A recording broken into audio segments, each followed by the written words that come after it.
Madam असे पण cases घडत असतील ना की कुठला तरी एक गुन्हेगार आहे ज्याला जामीन मिळाला किंवा तो पॅरेलवर सुटला त्याने पुन्हा तसेच कृत्य केलं. एक केस होते आमच्याकडे ज्याच्यामध्ये ती जी मुलगी होती तिचं वय केवळ दीड 2 वर्षाच्या दरम्यान होतं आणि एक अनुसूचित जमाती मधली ते मुलगी तिची आई होती.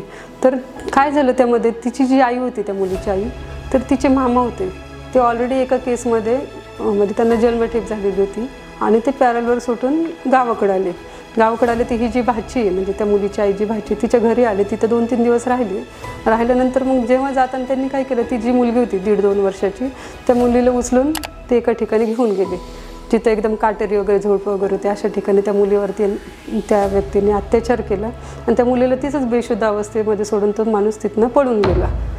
आता ती मुलगी मग गावकऱ्यांना सापडली ती केलं हॉस्पिटलला नेण्यात आलं. तिची कंडिशन इतकी वाईट होती की ते वाचेल की नाही ही शंका होती.